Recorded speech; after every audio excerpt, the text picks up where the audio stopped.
Hello বন্ধুরা, welcome back to my channel Sanju সোনা blog. আশা করি তোমরা সবাই ভালো আছো আর আমিও খুব ভালো আছি। আর আমার নতুন একটা ব্লগ ভিডিওতে তোমাদের অনেক অনেক স্বাগত।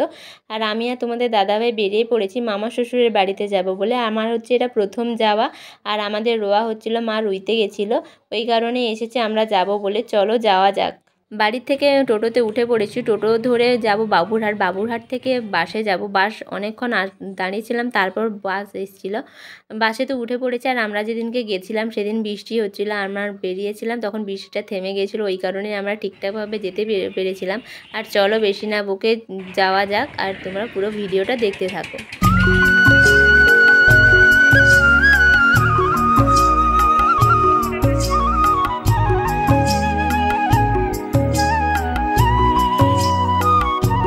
অটো ধরে চলে এসেছিলাম মামার বাড়িতে। রাস্তা থেকে 10 মিনিট হাঁটলেই মামার বাড়ি, সেই কারণে আমি আর তোমাদের দাদাভাই হেঁটে হেঁটে যাচ্ছিলাম। আর আমরা চলে এসেছিলাম, দেখতে পাচ্ছ এটা হচ্ছে দিদাদের মন্দির, আর এটা হচ্ছে বাড়ি।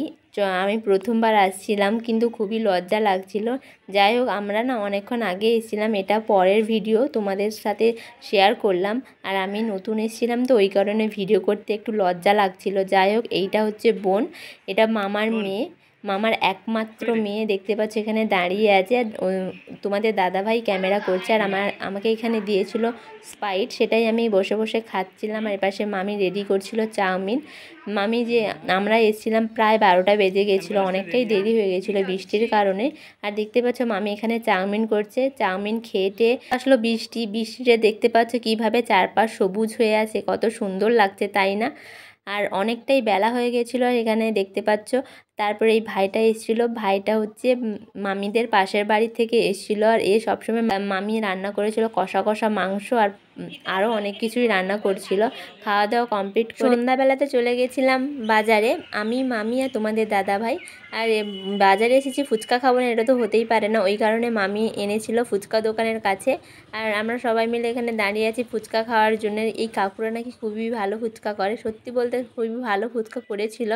আর আমরা ফুচকা খেয়ে দিয়ে আবারও হাঁটা দিচ্ছিলাম। আর বাজারটা তো অনেক বড়, আমরা হেঁটে হেঁটে অনেক জায়গায় আমাকে ঘুরিয়েছে মামি। যেহেতু আমি নতুন এসেছিলাম সেই কারণে মামি আমাকে অনেক কিছুই দেখিয়েছে। আর এই মন্দিরটা দেখতে পাচ্ছি, এই মন্দিরটা নতুন করেছে মামিদের এইখানে। এই মন্দির কত সুন্দর না, মন্দিরটা খুবই সুন্দর। আমরা যখন আসি না সন্ধ্যাবেলাতে পূজা হচ্ছিল, সেই কারণে আমরা একটু সবাই মিলে একটু দর্শন করে দিয়ে গিয়েছিলাম ঠাকুরের কাছে। আর সবাই প্রণাম করে নিয়েছিলাম। আর মন্দিরটা কিন্তু খুবই সুন্দর দেখতে পাচ্ছ। আর এই মন্দিরটা না প্রত্যেক দিনই পূজা হয়। ওখান থেকে চলে এসেছিলাম শাড়ির দোকানে। মামিকে বলছিলাম আমার জন্য শাড়ি নিতে, না, কিন্তু মামি কথা শোনেনি, আমার জন্য শাড়ি কিনেছিল। আর আইসক্রিম খেতে খেতে আজকের ব্লগটা শেষ করছি। ভালো লাগলে like, comment, share and subscribe করে দিও। বাই।